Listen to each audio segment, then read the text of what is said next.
प्यारे विद्यार्थियों, नमस्कार। आपके लिए आज मैं लेके आया हूँ माइटोसिस का दूसरा पार्ट। यानी पिछले वीडियो में हमने माइटोसिस समसूत्री विभाजन के बारे में सामान्य जानकारी पढ़ी थी।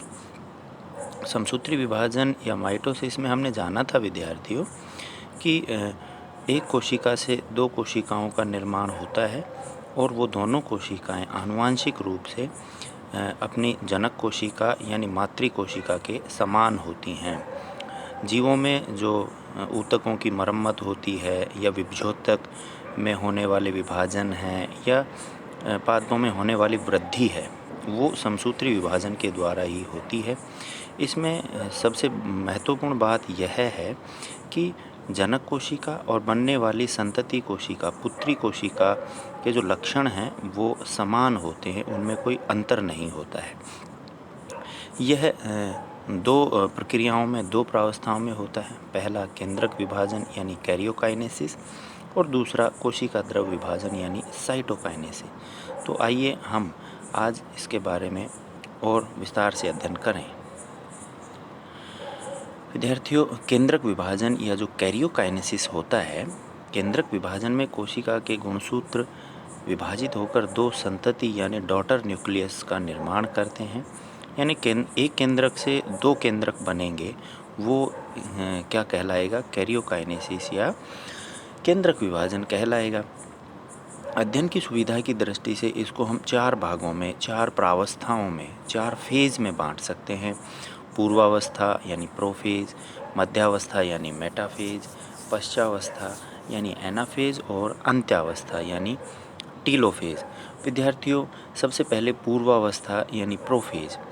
पूर्वावस्था विद्यार्थियों, महत्वपूर्ण बात यह है कि कोशिका चक्र की सबसे लंबी अवधि की, एम प्रावस्था की सबसे लंबी अवधि है। यानी जो इंटरफेज है और माइटोटिक फेज है, तो उसमें से माइटोटिक फेज की सबसे लंबी अवधि की प्रावस्था कौन सी है? पूर्वावस्था है, प्रोफेज है। पूर्वावस्था से ही केंद्र के वास्तविक विभाजन की शुरुआत होती है। इस समय कोशिका गोल आकार की, अपरिवर्तनीय तथा शान हो जाती है। पूर्वावस्था में गुणसूत्र स्पष्ट रूप से दिखाई देने लगते हैं।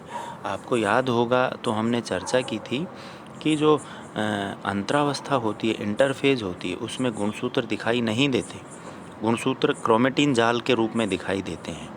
लेकिन पूर्वावस्था जब शुरू होती है तो क्रोमेटिन जाल गुणसूत्रों में परिवर्तित होने लग जाता है। ऊन के ढीले गोले के समान गुणसूत्र आपस में लिपटे हुए रहते हैं। देखो, एक बात हमेशा याद रखना कि सबसे ज़्यादा स्पष्ट तो ये मेटाफेज में दिखाई देंगे, मध्यावस्था में, लेकिन इस अवस्था में दिखाई देने लगते हैं। पतले तंतुमय गुणसूत्रों का केंद्रक में दिखाई देना ही पूर्वावस्था की प्रमुख पहचान है, क्योंकि पूर्वावस्था से पूर्व गुणसूत्र अदृश्य होते हैं। गुणसूत्र प्रारंभ में अकुंडलित, पतले व तंतुमय होते हैं, तत्पश्चात ये छोटे व मोटे हो जाते हैं। जल त्याग के कारण धीरे धीरे गुणसूत्र और अधिक संघनित व मोटे होकर स्पष्ट हो जाते हैं। यह संघनन क्रोमेटिन नलिकाओं के निर्जलीकरण के कारण संभव हो पाता है, जिससे एटीपी का जल अपघटन तथा एंजाइम टोपोआइसोमरेज सहायक होते हैं। आरंभिक अवस्था में केंद्रिक यानी न्यूक्लियोलस, केंद्रिका भी कह देते हैं, केंद्रक कला यानी जो न्यूक्लियर मेम्ब्रेन है उपस्थित तथा तर्कु उपकरण अनुपस्थित होते हैं। एक बात और हम याद रखें विद्यार्थियों कि कोशिका विभाजन में धीरे धीरे केंद्रिका यानी केंद्रिक, न्यूक्लियोलस और केंद्रक कला भी अनुपस्थित होते जाते हैं, विलुप्त होते जाते हैं। जबकि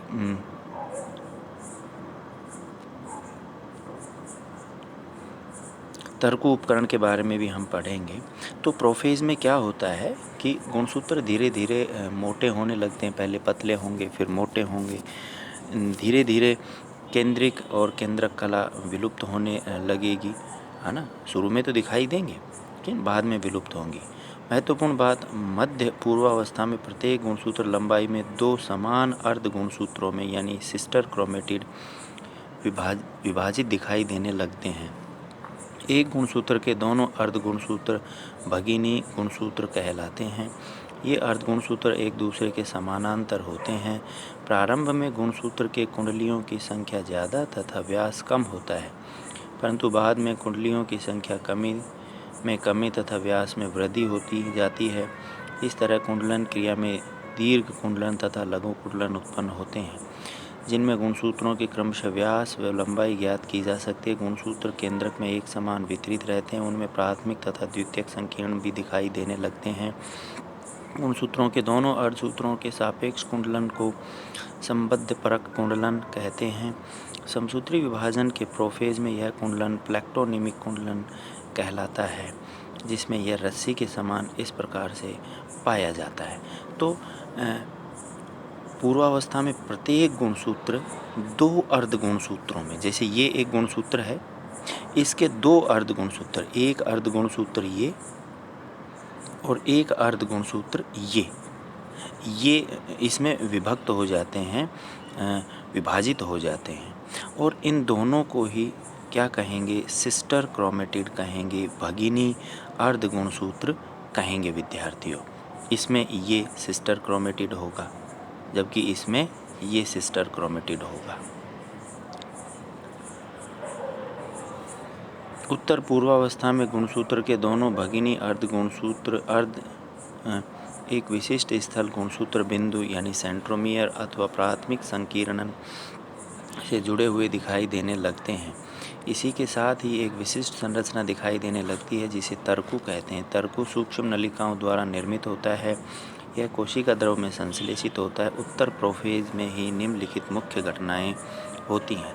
यानी जो प्रोफेज है, यानी जो पूर्वावस्था है, उसमें प्रमुख रूप से कौन सी घटनाएं होती हैं? केंद्रक का छोटा होना व अंत में विलुप्त होना, केंद्रक आवरण का विघटित होकर अंतःद्रव्य जालिका के अवयवों के साथ मिलकर अदृश्य हो जाना व गुणसूत्रों का केंद्रक आवरण से मुक्त होना, यानी केंद्रक झिल्ली मुक्त हो जाती है। तर्कु का निर्माण, तर्कु स्पिंडल कहेंगे कि सूक्ष्म नलिकाओं के कुछ जिसको कहें संरचना निर्मित होती है, जिस पर गुणसूत्र लगे होते हैं। गुणसूत्र के मध्यवर्ती पट्टिका के आसपास इकट्ठा होकर तर्कु नलिकाओं से संलग्न होना, संबद्ध परक कुंडलन का गुणसूत्रों के संघनन के साथ समाप्त होना। अब आती है तर्कु उपकरण की संरचना। तर्कु उपकरण स्पिंडल अपरेटस कोशिकाओं में तर्कु सूक्ष्म नलिकाओं द्वारा निर्मित होता है। तर्कु नलिकाएं निम्न प्रकार की होती हैं। तो तर्कु क्या होता है विद्यार्थियों? तर्कु ये है, ये जो इस प्रकार की संरचना है, जो ये लाइनिंग है ना, ये जो लाइनिंग है, ये तर्कु हैं। इनके द्वारा गुणसूत्र जुड़े हुए रहते हैं। तर्कु में कॉन्ट्रैक्टाइल नलिकाएं, तर्कु में गुणसूत्र इन तंतुओं पर व्यवस्थित रहते हैं। इन्हें असतत तंतु अथवा गुणसूत्र तंतु कहते हैं। जैसे जहाँ पे गुणसूत्र लगे हुए हैं यहाँ पर, तो ये कौन सी होंगी? कॉन्ट्रैक्टाइल या असतत तंतु होंगी। लेकिन कुछ इनको सहारा देने के लिए भी होती हैं, जिन पे गुणसूत्र जुड़े नहीं होंगे, जैसे ये बाहर की तरफ या बिल्कुल अंदर की तरफ, तो उनको कहेंगे अवलंबन, सपोर्टिंग फाइबर, सतत तंतु भी इनको कहते हैं। अब तर्कु तंतु जो है 3.5% या 3% आरएनए तथा 95 से 97% ट्यूबुलिन प्रोटीन से निर्मित होते हैं। तर्कु तंतु द्विध्रुवीय होते हैं। इनका धनात्मक सिरा तर्कु के केंद्र में तथा ऋणात्मक सिरा केंद्र से दूर ध्रुव की ओर स्थित होता है। पादपों का तर्कु एनेस्ट्रल प्रकार का होता है। इसमें एस्टर तथा तारककाय अनुपस्थित होते हैं। पादपों में तारककाय नहीं पाया जाता, जबकि जंतुओं में तारककाय पाया जाता है। इसलिए पादपों का तर्कु कैसा होगा? एनेस्ट्रल, जिसमें तारककाय अनुपस्थित होता है। मध्यावस्था में तर्कु नलिकाएं केंद्रीय भाग में स्थित हो जाती हैं। साथ ही यह तर्कु सूक्ष्म नलिकाओं का विस्तार दोनों ध्रुवों की ओर करता है।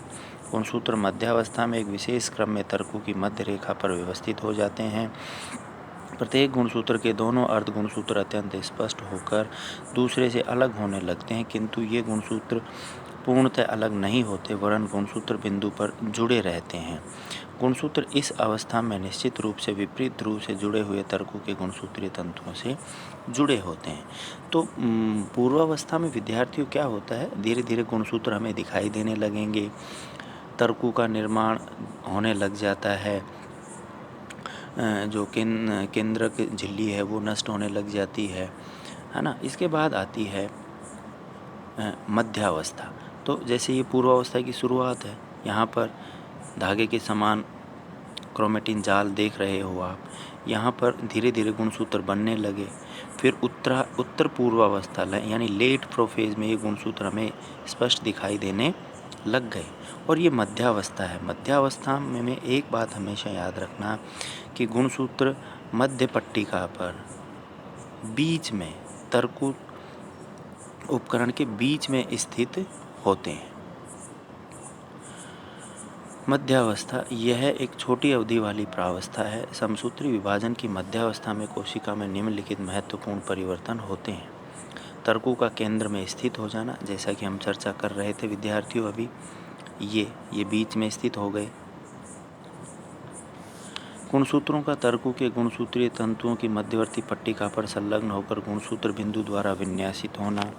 गुणसूत्रों का संघनन तथा केंद्रिक व केंद्रक कला की पूर्णतः अनुपस्थिति, यानी इसमें केंद्रक झिल्ली पूर्ण रूप से अनुपस्थित हो जाती है। गुणसूत्र के अर्धसूत्री यानी जो क्रोमेटिड में संबद्ध प्रकुंडलन का समाप्त हो जाना। अब तर्कु क्या कार्य करता है? मध्यावस्था में गुणसूत्र एक विशेष क्रम में तर्कु की मध्य रेखा पर व्यवस्थित होकर अपने गुणसूत्र बिंदु द्वारा तर्कु में कॉन्ट्रैक्टाइल नलिकाओं पर जुड़ते हैं, यानी तर्कु के द्वारा गुणसूत्र जुड़े रहते हैं। तर्कु की सूक्ष्म नलिकाएं गुणसूत्रों की गति में महत्वपूर्ण भूमिका निभाती हैं। यह गति इनके सिकुड़ने के कारण संभव होती है। केंद्रक विभाजन के पश्चात तर्कु के विखंडित भाग कोशिका के माध्यमिक भाग में एकत्रित होकर मध्य पटलिका के निर्माण में सहायक होते हैं। बहुत ही महत्वपूर्ण बात है कि जब केंद्रक विभाजन खत्म हो जाता है, एक कोशिका में दो केंद्रक निर्मित हो जाते हैं, तो उन दोनों केंद्रकों के बीच मध्य पटलिका का निर्माण होता है, जो कोशिका भित्ति में धीरे धीरे बदलती है। तो उसका निर्माण भी तर्कुओं के द्वारा होता है। फिर आती है पश्चावस्था। विद्यार्थियों, कोशिका चक्र की एम फेज में यह प्रावस्था सभी प्रावस्थाओं से अपेक्षाकृत कम समय लेती है, यानी पश्चावस्था बहुत छोटी होती है।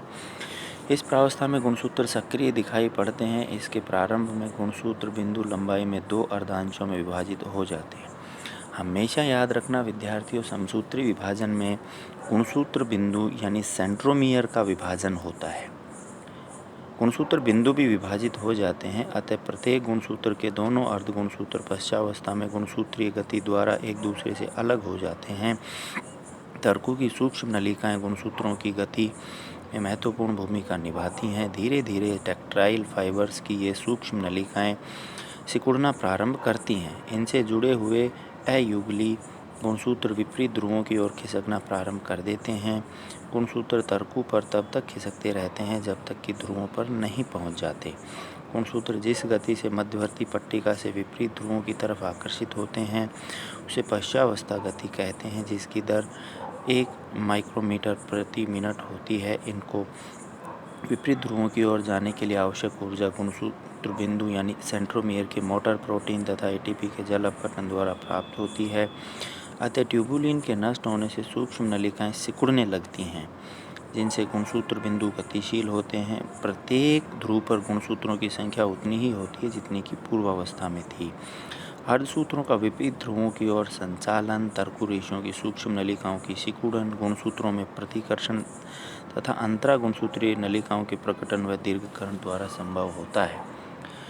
पश्चावस्था में गुणसूत्र विपरीत ध्रुवों पर संचालित होने से गुणसूत्र बिंदुओं की स्थिति के अनुसार वी आकार, एल आकार, जे आकार, आई आकार की आकृति ग्रहण कर लेते हैं। यानी पश्चावस्था में गुणसूत्र ये वी, एल, जे, आई आकार की आकृति ग्रहण करते हैं। इनके बारे में भी हमने पढ़ा था कि जो मध्य केंद्रीय होंगे उनमें वी आकार की, जिनमें उपमध्य केंद्रीय होंगे उनमें एल आकार की आकृति हो जाएगी। जब गुणसूत्र बिंदु बिल्कुल एक सिरे पर होगा तो उसे अब उपमध्य केंद्रीय कहेंगे, और जब गुणसूत्र बिंदु बिल्कुल अंतिम छोर पर होगा तो उसे मध्य केंद्रीय टीलोमियर कहेंगे, है ना। अंत्यावस्था।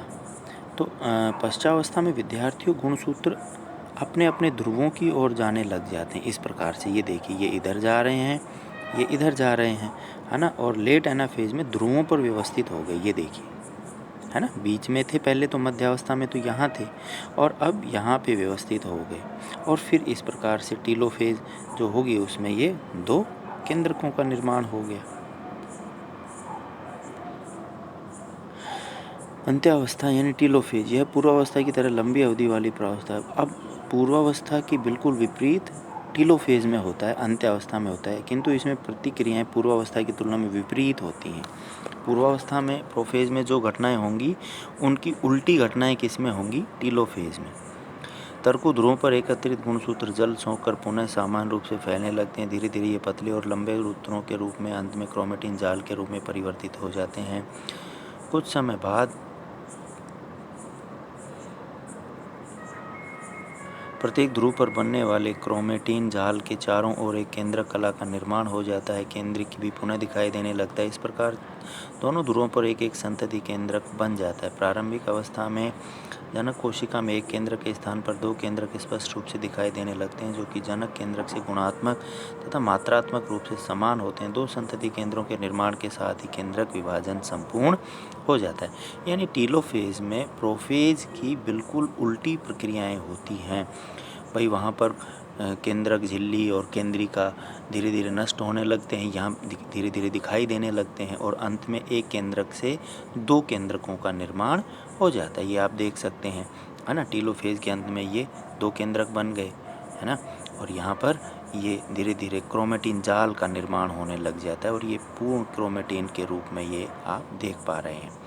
तो संक्षिप्त में हम देखें तो कोशिका द्रव्य केंद्रक द्रव्य विभाजन में पूर्वावस्था में अर्ध गुणसूत्रों का कुंडलन होता है, तर्कु का निर्माण होता है। मध्यावस्था में तर्कु की मध्यावर्ती पट्टिका पर गुणसूत्र व्यवस्थित हो जाते हैं। पश्चावस्था में काइनेटोकोर यानी सेंट्रोमियर के विभाजन के साथ ही गुणसूत्रों का भी विभाजन हो जाता है और अंत्यावस्था में पुत्री केंद्रकों का निर्माण हो जाता है। केंद्रिका व केंद्रक कला दिखाई देने लगते हैं। और इसके बाद हम अगले वीडियो में पढ़ेंगे साइटोकाइनेसिस, यानी जो कोशिका द्रव्य विभाजन है उसमें कोशिका द्रव्य में विभाजन होता है और 2 कोशिकाएं बन जाती हैं। तो आज के लिए इतना ही। आशा है आपको ये पसंद आया होगा विद्यार्थियों। धन्यवाद।